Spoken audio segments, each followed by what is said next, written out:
aqui em Belém mesmo. Ok? Então, vamos na nossa apresentação. Bom, comumente, a questão climática vem valorizando os aspectos do ambiente, seja ela na parte da temperatura, como vez ou outras comenta-se, né? Ah, a temperatura está tão alta aqui na região do país, tá? Juntamente com a umidade, precipitação, e ainda mais, né? A questão produtiva, né? Como na agricultura. É comum vermos nos telejornais aí, e como é que estão a questão da produtividade na região central do país, na região nordeste do país, ao norte aqui, nós, como é que levamos essa produtividade, né? Para, então, exportação. Tudo, né? Mas devemos estar preparados, ou ainda, né, sabermos um pouco mais sobre as condições climáticas, né? O qual vai indicar o tipo de atividade agrícola mais viável a um determinado local, né? Vejam vocês, por exemplo, aqui na região norte, exporta-se muito a polpa do açaí, né? Mas existe uma determinada época do ano em que o preço vai nas alturas, e outra época do ano onde ele baixa, né? E aí fica um corre-corre danado aqui. Aqui na Feira do Viro Peso, para você encontrar o litro custando a baixo custo, é uma condição, é, é uma situação que você precisa estar vendo ao redor, né? E aí eu sempre, né, frisamos, é porque nessa época do ano aqui na região nós estamos passando pela situação da estação das chuvas. Se no hemisfério sul é classificado como já chegando no outono, né? Mas aqui na nossa região ou é chuvoso ou é menos chuvoso. E aí, dada essa época do ano, a palmeira, né, do açaí, né, sempre que lá nas ilhas se transporta, e aí torna-se caro isso aí, né? Devido justamente ao período das chuvas e tudo. Já as condições meteorológicas, que vão determinar o nível de produtividade, aqui na nossa região vemos essa questão da chuva em si. Até porque a temperatura não deve, dentro da situação, ela não contribui tanto, né? Nem ela nem a umidade. Mas a variável precipitação é a que é mais vista. E de forma que todos nós dependemos muito dessa produção, né? E eu parto ali para a região centro-oeste do país, né? A exportação de grãos, né? Quer dizer, é uma época do ano também que acredita-se que baixa a produtividade, ou ainda a exportação, né? Devido às condições climáticas reinantes naquela região. E aí eu questiono também, e eu lanço para vocês, né? E na região nordeste aí, com vocês, o que mais vocês veem? Seja no cacau, seja na laranja, no próprio melão, né? Quais os elementos meteorológicos que são mais vistos?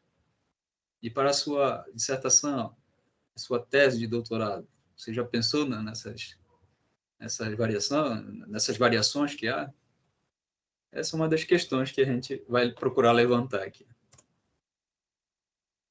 Bom, dada a importância da agricultura, tá, gente, eu confesso a vocês que nós temos que falar um pouco a respeito da agricultura em si, né? Afinal, o nosso tema aqui é abrangente, né? E aí eu separei esses pontos aí para a gente comentar aqui, né, nessa apresentação. Então, dada a importância da agricultura, é a partir dela que se produzem os alimentos e os produtos primários, utilizados pelas indústrias, pelo comércio e pelo setor de serviços, tornando-se a base para a manutenção da economia mundial. Há pouco tempo atrás, aí, vimos nos jornais que a exportação de grãos estava comprometida, né? E aí, seja por questões políticas, né, ou por outra questão realmente econômica, mas acreditem que tem a ver também com as condições meteorológicas, dado do nosso da nossa região, nosso Brasil, a ir para o exterior. E é um setor econômico que influencia de forma muito significativa no desenvolvimento do Brasil, né? Pelas imagens aí, nós vemos de norte a sul do país uma diferença, né? E aí a gente se pergunta, ué, e se não estivermos preparados, não estivermos vendo essas condições reinantes, né? Dado o clima de cada região, será que a gente vai ter problemas lá na frente? Eu digo na manutenção, na previsão de possíveis situações que a gente não que saia do nosso controle, né? E aí a gente vai pulando nas regiões, né? Região norte, nordeste, sul, sudeste do país. Como é que é vista a questão do arroz, do milho, grãos e outras culturas, né, que são assim exportadas, né? E a considerar a sua grande extensão territorial, né? Tendo, como eu digo, a grande diferença no clima nas nossas regiões. Aqui o nosso clima é sempre quente e úmido. Ou está quente ou está menos quente. Costumamos dizer assim que na nossa região, né, parte ali no Nordeste, a gente só não tem a brisa que é tanto aí o litoral brasileiro, né? Mas uma determinada época do ano, nós somos meio que castigados por tamanha abundância de chuvas. Então, num aspecto geral sobre o clima no Brasil, nós temos aí, né, a nossa região, que tem o clima estação seca, chuvosa, e são assim classificadas, né? Essa figura ao fundo, eu procurei destacar aí, ela é encontrada aí quando se fala a respeito do tipo de clima, né, em cada região do país. E aí, em determinadas referências, nós vamos estar sempre encontrando essa figura. Então, ele apresenta bem, né, essa distinção em todas as regiões do país. E a considerar a região norte, com a grande diferença da região sul, né, e nordeste, central e sudeste, percebemos a grande diferença que há, seja na temperatura, na umidade, no vento, na radiação solar que chega até a nossa região, né, as condições de vento, né, a velocidade do vento influencia certamente. Afinal, vamos lembrar lá da polinização, né? E a questão de direção também do vento tem cada um atuando como um fator, né, de abrangência aí em determinadas regiões. E é claro que não somente a estação chuvosa, né, que vai definir o clima, quanto a evaporação de água na superfície. Eu vou falar lá na frente da evapotranspiração, que de norte a sul do país é bem diferenciado. Então, clima, né? A gente costuma falar, às vezes, até se referindo a uma situação e acaba envolvendo o clima, né? Mas eu sempre costumo passar ao nosso público de que há uma diferença quando você fala clima e tempo. Tempo, vamos considerar um estado da atmosfera, exatamente naquele horário e momento. Já o clima não. O clima vai representar as condições médias do tempo. O clima na minha região é caracterizado com temperatura média anual de 27 graus. Precipitação anual, mais de 2.500 milímetros. Umidade em torno de 80%. Isso você está se referindo ao clima da região. E aí, mais à frente, né, quando você coleta as informações de cada ponto em todo o território, ou ainda em um local específico, você vai estar definindo assim o clima como em pequena escala, né? Eu digo microclima, macroclima também se fala. E aí, é claro, você vai estar direcionando ao que você quer falar lá na frente, né? Então, quando ainda na minha experiência, quando eu fui conhecer, fui cursar o doutorado lá no Rio Grande do Norte, na região semiárida, eu trabalhei com a questão da evapotranspiração. E ao comparar, né, Nordeste e Norte, percebi que há uma perda ou ainda passagem de água da superfície do solo para a atmosfera muito mais alta do que comparado à região norte do país. E aí essa grande diferença aqui de clima que eu percebi, isso muito me chamou a atenção. Então, essa distribuição espacial das chuvas, o qual é bem diversificada, a gente tem mesmo, realmente, aqui na região equatorial e principalmente a região amazônica, ela tem essa grande condição, né? As chuvas, anualmente, tem casos de que chega a ultrapassar os 6.000 milímetros por ano de precipitação. Nessa grande região aí no norte. Comparado ao Nordeste brasileiro, o qual eu vi a climatologia, né, não ultrapassa às vezes os 400 milímetros, os 800 milímetros. E aí essa grande diferenciação. Né? A estação chuvosa ou menos chuvosa na sua região, né, a gente até meio classifica assim. Né?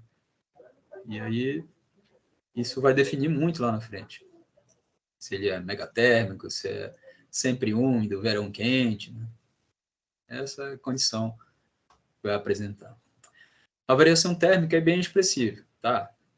Eu vou lá para o sul do país e digo aí, eu até vou perguntar para vocês ao final, né? Se na Bahia há uma grande amplitude térmica, né? E aqui, gente, o mínimo é 23, 24 graus e o máximo 33, 34 graus. De janeiro a dezembro. E a grande disponibilidade hídrica que há, né? Não somente na nossa região aqui, quanto a considerar em outras mais. Né? A grande área vegetal, que abrange bastante aqui a região norte do país. Ok? Essa foi uma representação que eu pude separar para vocês e apresentar aqui. Claro que se a gente for esmiuçar ou falar diretamente só do uma, a gente é uma tarde toda. Né? E aí eu estou só destacando aqui o nosso clima na região do Brasil. E como um ciclo hidrológico, né, a gente há de considerar, né, que esse ciclo, quando fecha aí, né, nós temos o nosso balanço de água, né, na superfície, na atmosfera, e quando há essa diferença aí, aí nossa área vegetal vai sentir muito, né? Seja a chuva que vai drenar lá os rios, né, e parte dessa água da chuva sendo reciclada, a extração de água do solo pelas raízes, né, afinal, né? O vapor d'água proveniente dos oceanos, né, o que chega pelo litoral aí, trazido pelos ventos alísios de Nordeste, e que invadem a nossa região, trazendo consigo muito vapor d'água, né, durante uma boa parte do ano. A evaporação é efeito de resfriamento, né, quando há essa névoa aí, nós chamamos popularmente de neblina, né, e em determinada época do ano é muito visada isso. E aí isso, às vezes, representa situação de alerta para a aviação, né? E tudo, além de nas rodovias e tudo, tem que ter um certo cuidado com isso.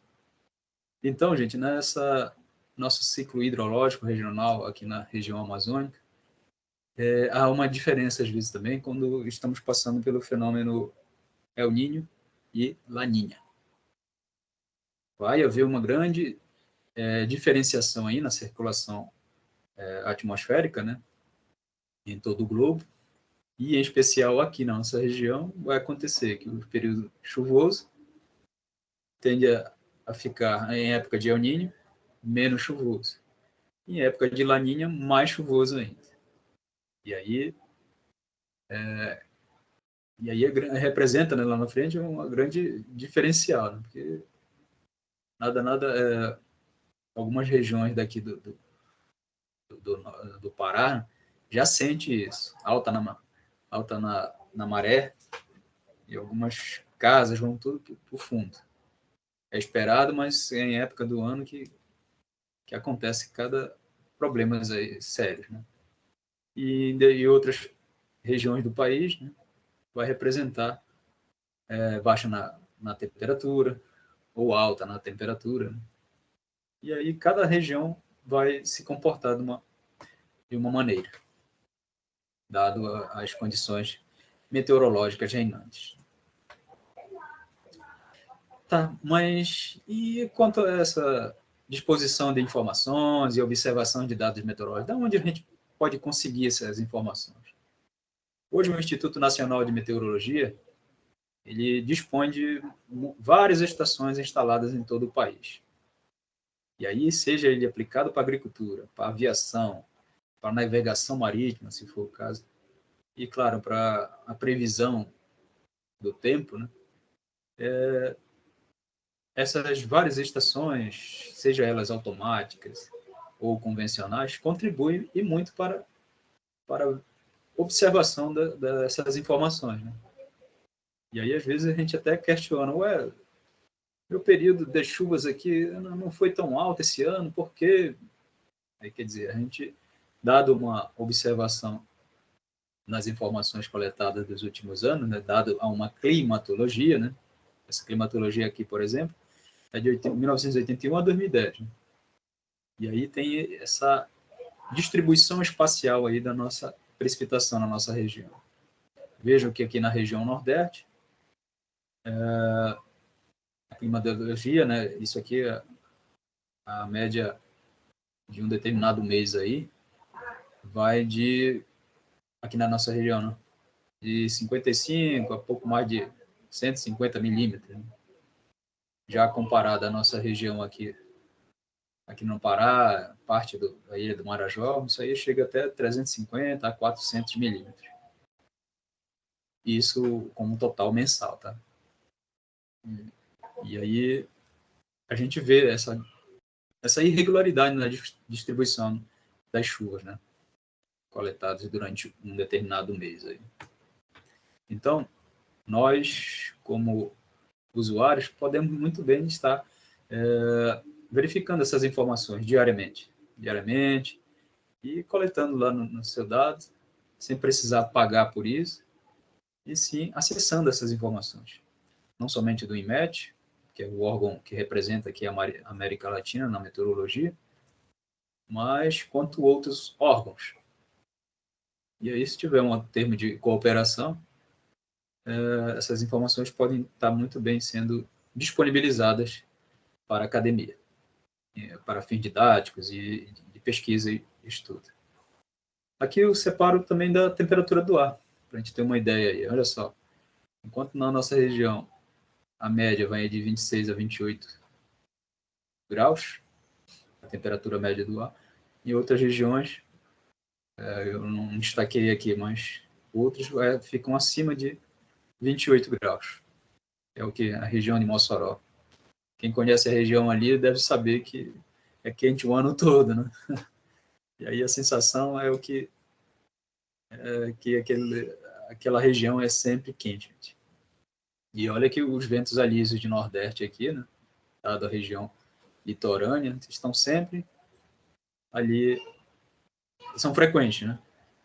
E para quem trabalha nessa questão eólica, nosso parque eólico aqui na região, tem muita informação já coletada nesses últimos tempos.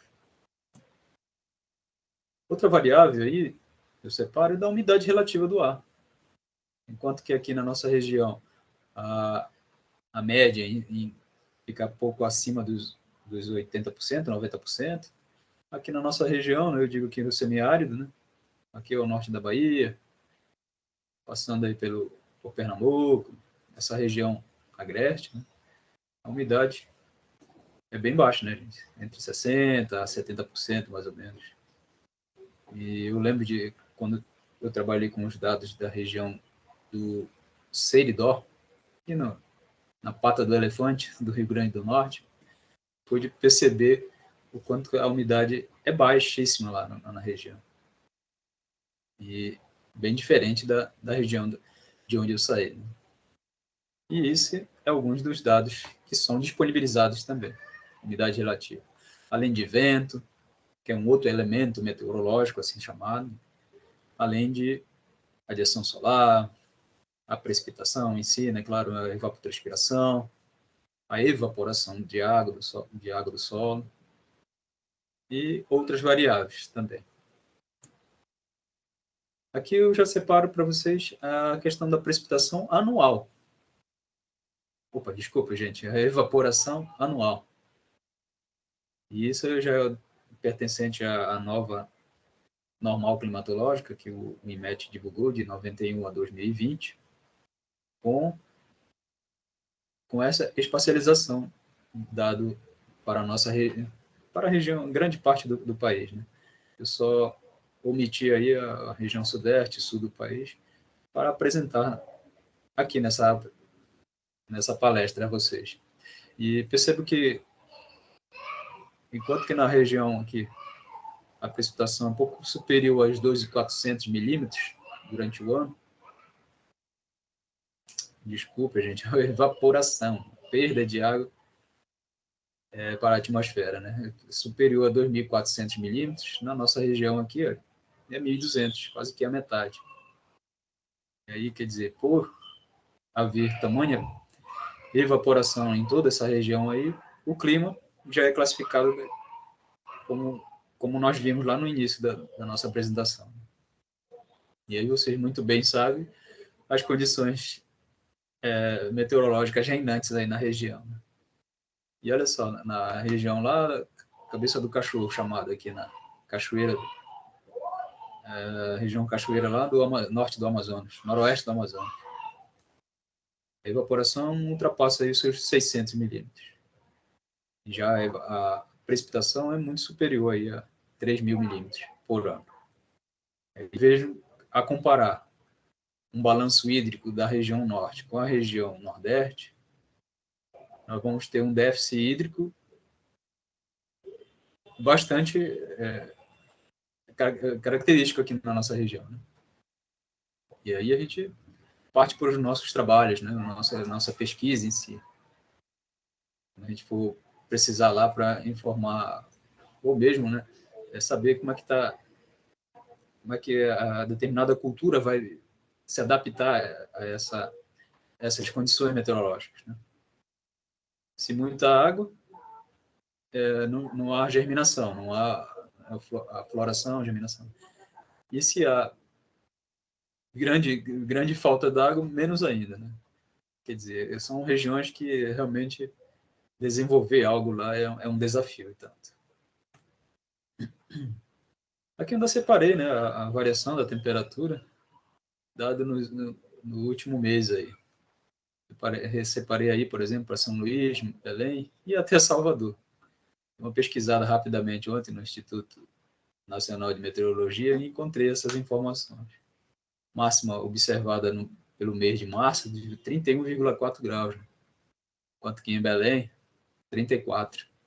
E em São Luís não chegou nem aos 30 graus. Né? Isso por mês, a temperatura máxima, eu digo, não chegou nem isso. Quer dizer, vejam que capitais bem distantes e que a sua variação na questão de temperatura é também bem distante disso aí. Né? E aí a gente fica nessa observação, né, diariamente, para saber e procurar prever lá na frente como é que é esse comportamento. Né? Então, a gente aplica aí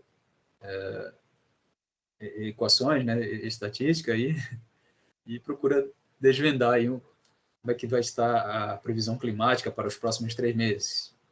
Isso, os grandes órgãos em todo o país já procuram desenvolver isso aí.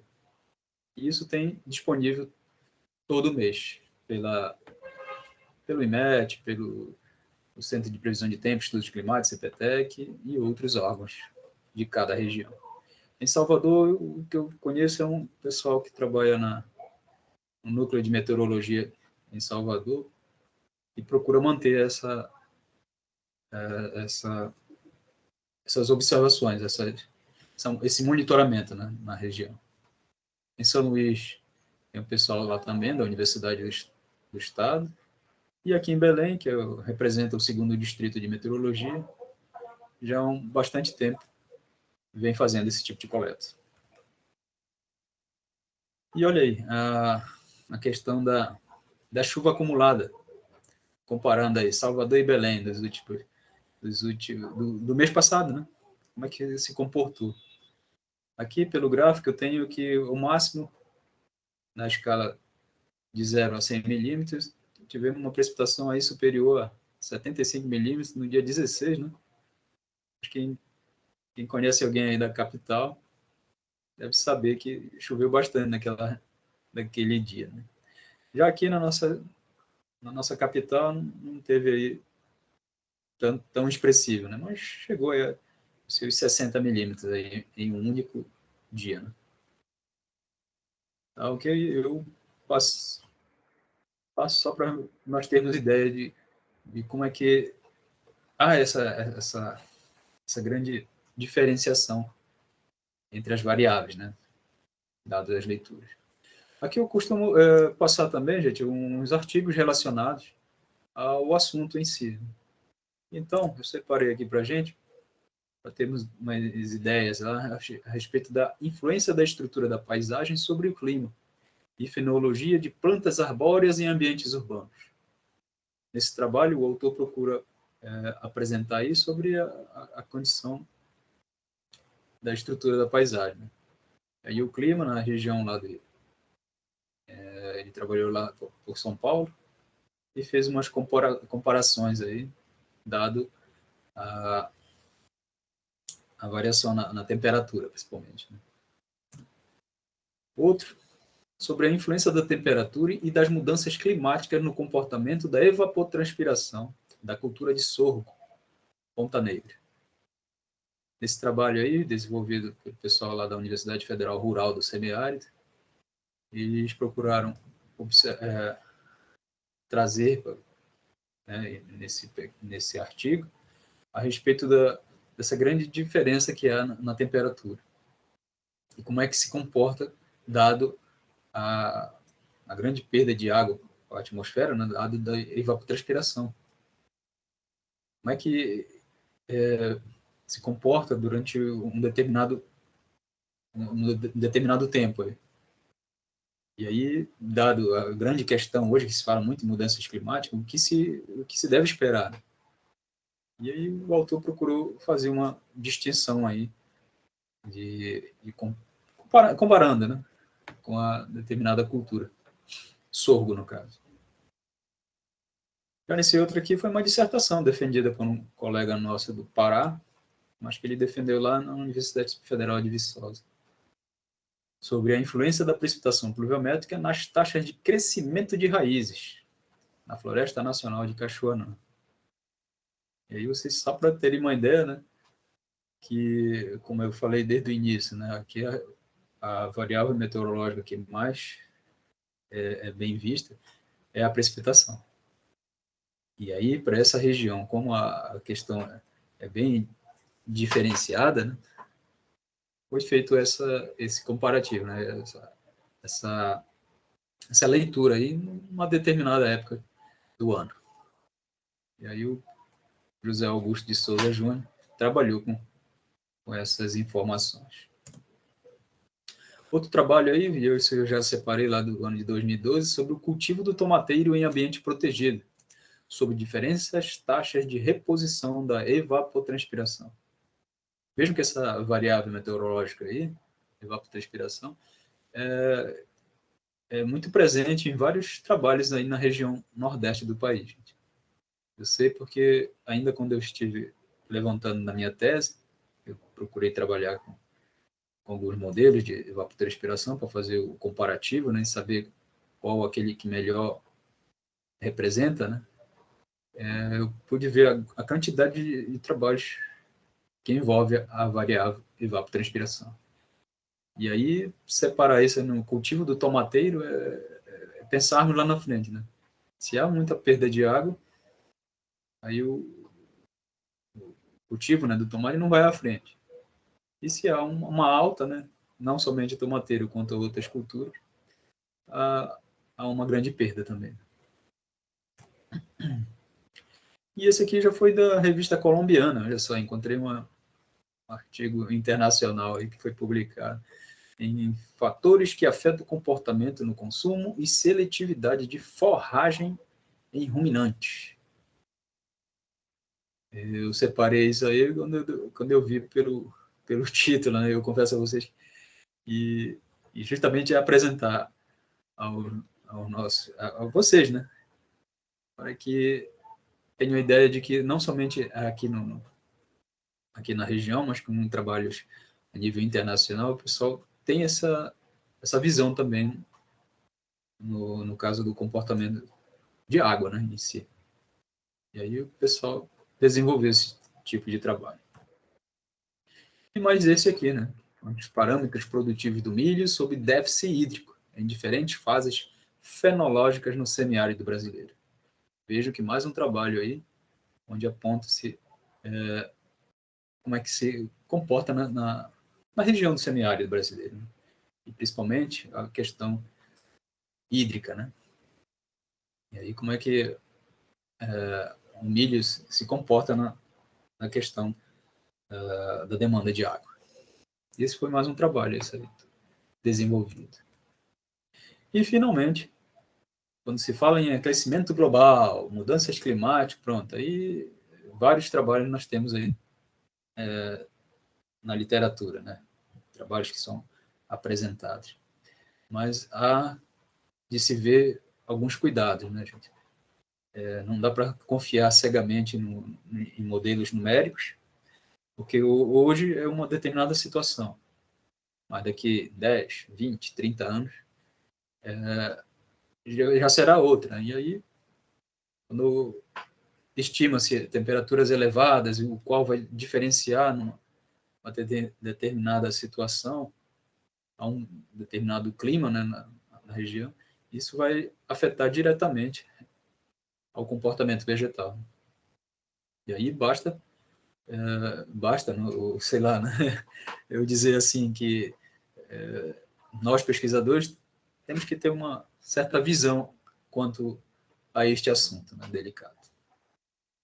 Ok? Então, umas considerações aí que eu separei aqui, eu digo que, a julgar que devemos levar em consideração as condições do clima de cada região para cada cultura, né? Como comentamos aqui, né? Cada região com o seu clima e determinada cultura adaptada àquele tipo de clima. Né?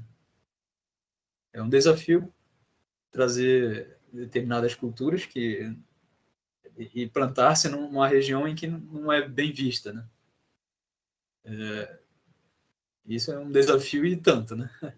Mas se for feito em ambiente protegido, aí acredita-se que deva sair, se sair, né, no caso. Eu lembro de alguns trabalhos desenvolvidos na região sul do Ceará, onde de lá está vindo a uva. Eu digo, uva não é só da região sul do país? Me perguntava, né? Mas eu vi numa reportagem, né, pela própria Embrapa, mostrando lá, de que hoje já se exporta dessa região aí bastante uva, e não somente da região sul do país. Quanto aos dados registrados de radiação solar, juntamente com a temperatura e a umidade do solo, todas essas informações são divulgadas diariamente. E basta o pesquisador buscar essas informações e, se quiser montar o seu experimento, né, de campo, é sempre bem válido. E aí é você tratar diretamente ali, né, na região. Já a disponibilidade hídrica, desde o plantio à colheita, também nós devemos muito considerar esse fator, né? E aquilo, né, que eu citei, né, para vocês, né? Diversos modelos matemáticos procuram prever com melhor exatidão a variação que esses elementos meteorológicos influenciam nas plantas. E aí a gente procura analisar, né, aquele que melhor representa. Né? E aí, se você for dar uma olhada na literatura, você vai encontrar determinados modelos matemáticos, equações, né, que procuram descrever temperatura, a umidade, evapotranspiração, né, nessas demais localidades. E uma pergunta, né? E em meio a toda essa mudança no clima, o que devemos esperar, então? Essa é uma pergunta que eu deixo aqui para nós comentarmos ao final de nossa apresentação. Bom, gente, agradeço a atenção aí, e isso foram as informações que eu pude apresentar a vocês. Muito obrigado. Professor? Sou Alexandre. Muito bom, Admir, beleza? Ok. Tá? A gente manter esse bate-papo aqui, né? Isso. Você fez uma pergunta aí para os estudantes, né? Você poderia repeti-la aí para a turma aí colaborar? Em meio a toda essa mudança no clima, né? O que devemos esperar, né, gente? A gente abre para o debate aqui, né? Final. Com certeza. Vamos ouvir aí Tiago, Harrison, professora Eliane também, fique à vontade para apresentar algumas questões, né? Você viram que a variável mais relevante, vamos pensar assim, foi bastante conversado na última aula, que é a evapotranspiração, né? Uma variável abiótica que tem uma influência aí na produtividade das plantas. Eu achei interessante, Edmir, a sua fala quando você compara a região norte com a região nordeste. Sim. Sobre a amplitude térmica, sobre a questão, né, das condições de chuvas. Achei Sim. interessante. Já há um gradiente de diferença bem considerada. Imagina quando o norte é comparado com as zonas temperadas lá do sul, né? Gigante. É um país gigante de produção agropecuária, né? Fantástica. Do sul a gente tem lá o trigo. No oeste da Bahia ele tem a região de Matotiba, que Sim. tem a produção de milho, algodão, soja. A questão da soja é que estamos falando aqui de agroindústria e nosso curso de agroecologia. É um curso que estamos discutindo bastante a biodiversidade. Então, quando você traz essas condições climáticas, todas elas impactam na produção agropecuária. Sim. Me parece que você pode até dar uma colaboração antes da fala dos estudantes. A questão agropecuária está invadindo o norte. Antes era o búfalo. Agora estava chegando a pecuária com força mesmo. Você percebe o Pará, a região ali do leste da Amazônia, sendo invadida pelos agropecuários de forma até ilegal, né?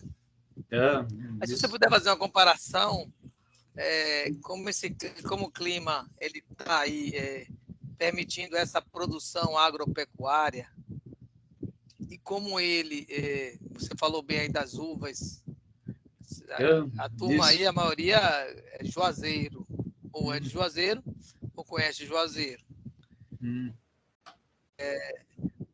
Onde tem o Vale do São Francisco, onde tem a produção em 2 safras anuais de uvas. De uva? Então, você tem o Vale do São Francisco, é maravilhoso. Olha aí. Eu costumo beber uns vinhos aqui do Vale. Olha aí. É porque fica aquela ideia, né? A uva é da região sul do país. Mas só que aí tem o fator água, né? Que está ali, né? O Vale do São Francisco, aí você consegue. Tem a radiação solar aí sobrando e tem as culturas aí adaptadas. Mas uma colocação antes da fala dele seria isso. Você está aí no norte do Brasil. Sim. Você trouxe aí o açaí, que faz sucesso no Brasil todo. Eu mesmo gosto. E onde tem um sentimento assim de exploração sustentável das florestas úmidas, né? É claro, né? Sim. Eu tive em Belém, eu ficava nas ruas ali, na zona urbana, suando, né? Porque a umidade é lá em cima, né? Altíssimo, Você está simplesmente caminhando e suando. Sim. Então, interessante. Essa umidade, né? Ela propicia essas grandes florestas. Sim. E, claro, né? A floresta retroalimenta o clima. De Eu volta. estava discutindo mais cedo sobre como a produção agropecuária ele tem impactos no clima, né?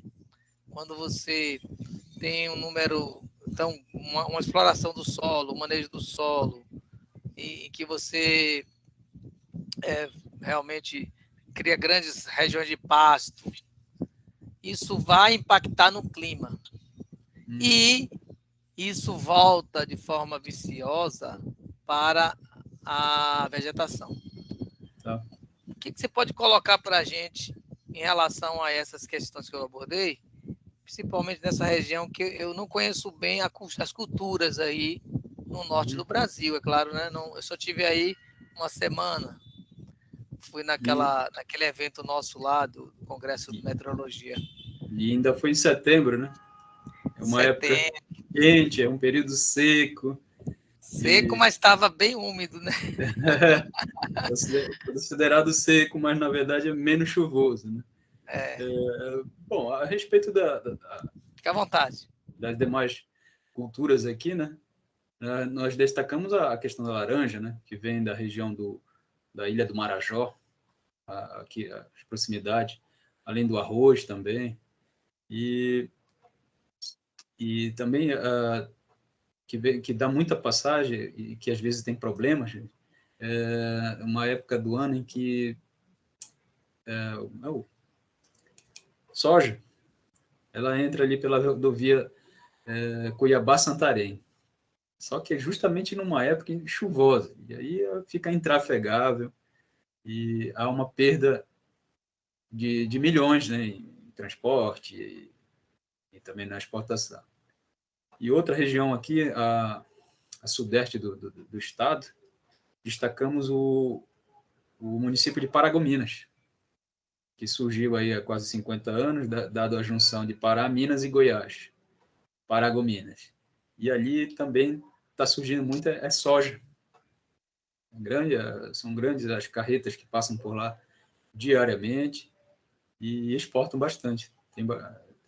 Tem saído bastante, né? E outras regiões também aqui, que eu sou amapaense, né? Mais ao norte ainda do país, e lá também está se chegando aos poucos também essa questão da soja. E outras são as madeiras, né? Madeiras são bastante daqui da região e é muito vista, né? Pelos grandes órgãos aí. Acho que isso e tá, o açaí, né? Essa questão, né? Em determinada época do ano, o custo é lá em cima, né? Em outra, fica até um preço até justo, né? Para os de baixa renda, eu diria. E é isso. Não sei se consegui responder aí, professor. Se tá. Sim, Admir, essa questão, por exemplo, o açaí, ele mantém a floresta de pé. Sim. É uma exploração interessante para as questões de desenvolvimento social, sustentável. E essa invasão da agroindústria, você acha que pode gerar impactos no clima que vai fazer com que a própria produção do açaí ela comece a cair? Seria mais ou menos essa ideia que a gente está discutindo?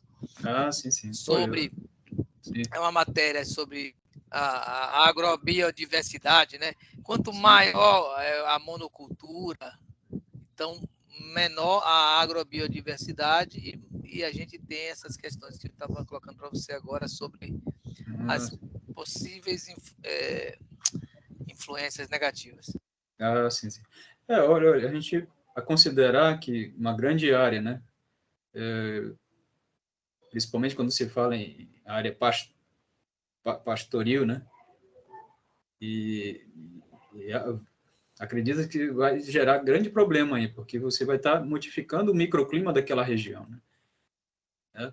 Se 10 anos atrás aquela região era coberta em grandes palmeiras, né, palmeiras do açaí em si, hoje o proprietário lá resolveu, não, vou apostar também na parte agroindústria, né?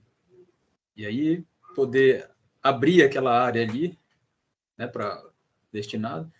Acredita-se que abrindo uma grande, deixando de ter essa grande cobertura vegetal, então sim, nós teríamos uma diferenciação aí do microclima da região, podendo afetar lá na frente com a outra, a cultura mesmo do açaí em si.